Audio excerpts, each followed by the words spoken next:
The non-US case studies, our focus was France, Japan, and Spain.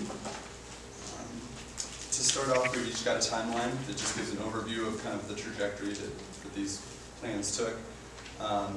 First of all, in France, the 1960s, when there was kind of like this buzz over research and development, largely in response to what the Japanese were doing with their system, which Sarah's going to talk about in a second.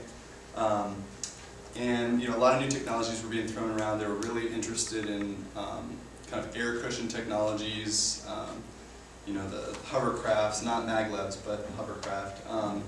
And that's what the government preferred. They kind of didn't like this idea of using steel-wheeled trains. They thought that technology had kind of played out. They came around in the 70s to support the construction of the new line, which was between Paris and Lyon. In 1981, that line debuted, and it was kind of a brilliant marketing ploy. Just a few months earlier, they achieved a new speed record just before opening this thing. So, created a whole frenzy about running the new high-speed line. We'll also talk about airline competitiveness and whatnot, but as soon as that thing opened, it completely gutted the Paris to Lyon airline business. It's like non-existent. They cut 4 hours down to 2 for that trip. Through the 1980s, they expanded the system, connecting all the way down to the southern coast and to western France, and then eventually to the north of France. And 1994 was kind of a momentous occasion, the completion of the Channel Tunnel and the start of the Eurostar service, which is a high-speed train that connects from Paris up into the United Kingdom, into London, and also into kind of the Benelux countries.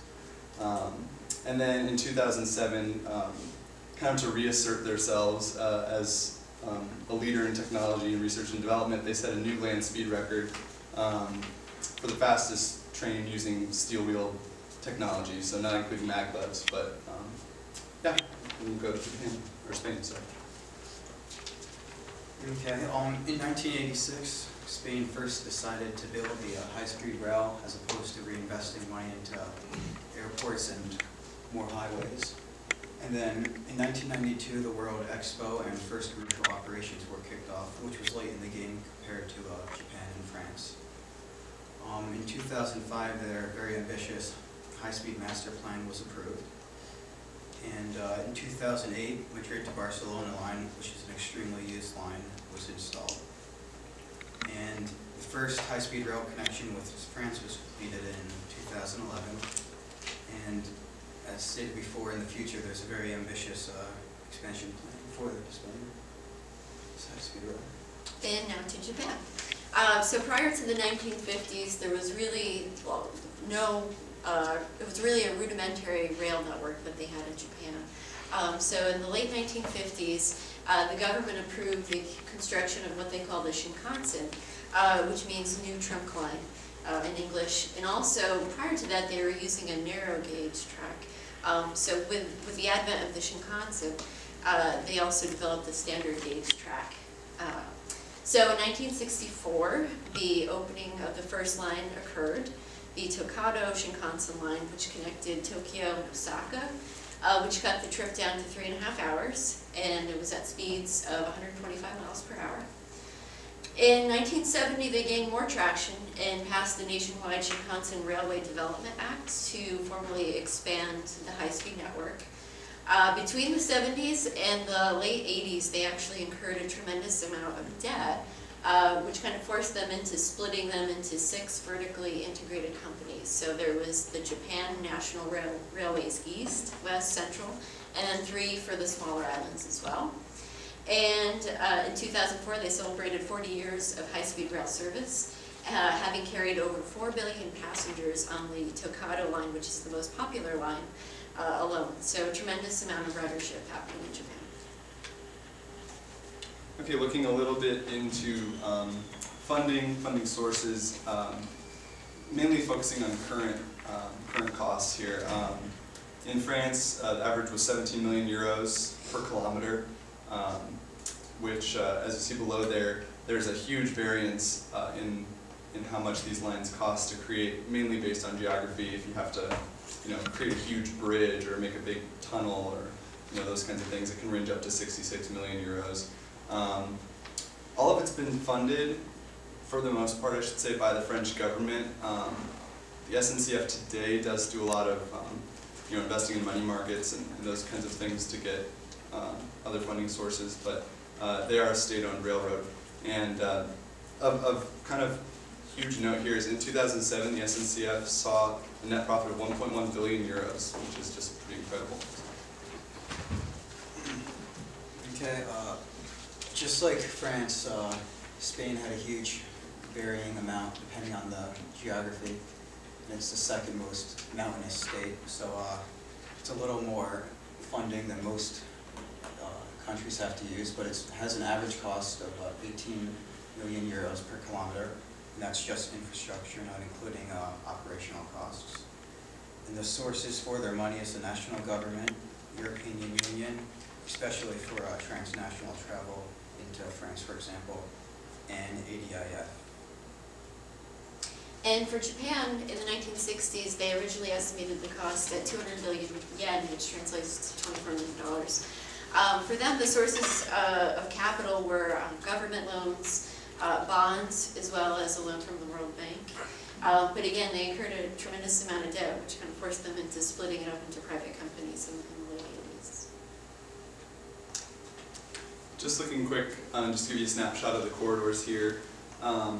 In France, it's probably a little hard to see here, but all the blue lines, which this is kind of the primary, this was the first southeast line to Lyon, which it's kind of since expanded out. Those are all the high-speed lines. And then up at the very top you have those red lines, that's kind of the Eurostar and the Thalys connections.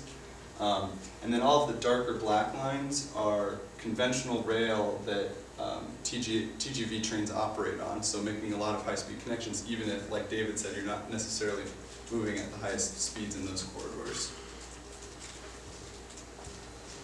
For Spain, the hub is obviously in Madrid, and it kind of spokes out around there. And they're starting to install more lines that kind of go parallel to the coast, giving it almost like a spoke and wheel look. And lastly, Japan. So as you can see, kind of the geography of Japan itself kind of lends itself to high-speed rail. But so here you have Tokyo, which is one of the main stations that serve thousands and thousands of passengers a day. So looking at technology and fuel, as I mentioned in France, they were kind of interested in some other technologies initially, kind of opted for the gas turbine for the initial prototype. So it was initially a gas turbine system, same problems that we had here in the US when the oil crises hit and fuel wasn't so affordable. They converted to electricity and made a lot of important innovations along with that, including some special innovations with the catenary and pantograph technologies, which we don't have too much time to go into great detail on. And in-cab signaling was a huge thing. This is also experienced in the other case study countries. These trains are moving at such fast paces, such high speeds that the conductors and engineers can't see signals along the tracks. So they had to come up with a new innovation of getting signaling inside the cabs of these power units, and subsequently these systems are highly computerized. And what's a little bit different with Japan is, you see the last bullet, they have an earthquake detection and alarm system, so which came in pretty handy in the last couple of months. But basically, when there's a signal, a P wave coming in saying that there's going to be some type of activity, it actually sends a message to all the high-speed trains to make them stop. So today's avoided a tremendous amount of disaster just from that alone. Intermodal connections, we all kind of found a lot of similar success stories, and it's kind of all the things you would expect. I would say one of the important successes of the French system, and we'll look at this shortly too in some of these success stories, but was their initial use of existing infrastructure, existing train, existing rail trackage, which allowed them to get right into the heart of these cities, where you already have this immense connectivity already in place in terms of like wonderful transit systems, you know, bikes, cars, all that kind of stuff was there. So cultural emphasis too is a big part of that that we're still working on here in the United States, the cultural will. So just a few ridership figures here. In France, 2008 figures were 98 million from just staying domestically within France. If you throw in those Eurostar and Thalys extensions throughout Europe and also down into Spain, 128 million traveling from within France, including the rest of Europe. And as I mentioned, the initial Paris-Lyon corridor just totally obliterated the air market for that district. But Paris-Marseille and Paris-Montpellier is very strong markets as well. Just shows for these kind of sort of shorter trips, it just makes a lot more sense and people really prefer to take the train in those cases.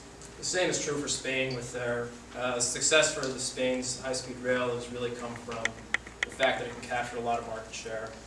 In some places it's the dominant form of transportation between two cities.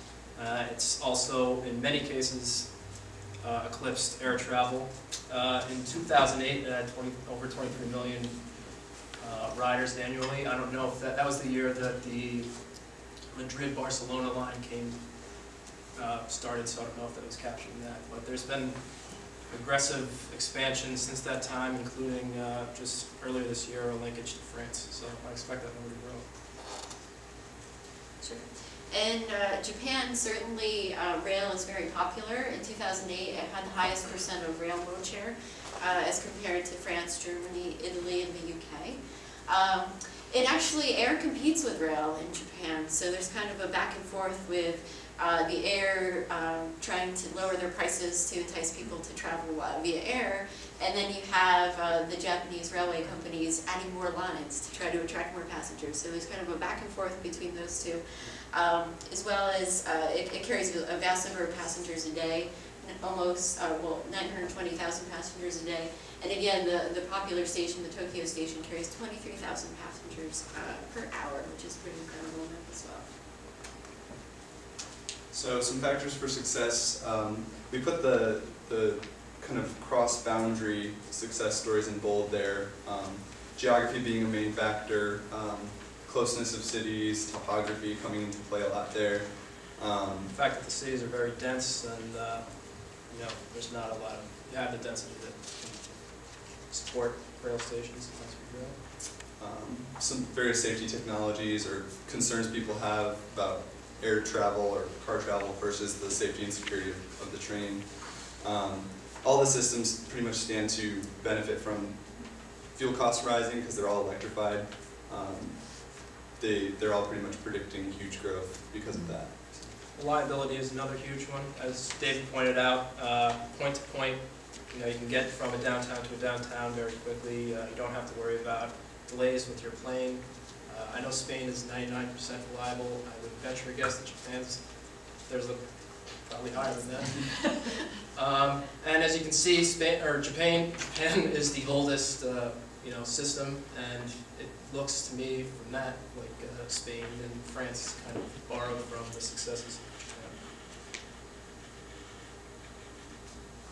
Japan. So again, looking into the future, the continued expansion because of fuel costs continually rising, that was pretty much shared across the board. Spain has a really aggressive plan pushing into the future, trying to link everyone in the nation to high-speed rail, or at least have it within proximity to rail stations. Sure. And Japan, with the recent earthquake and tsunami in March, certainly left a question mark. There's still some lines that are not in service for the high-speed rail, but just a tremendous ripple effect on transportation, as well as how it could impact other countries as well if they're supporting rail initiatives and their technology, which is certainly cutting edge and kind of paved the way for other countries. How that will affect us is unknown at this point. That's it. Very good.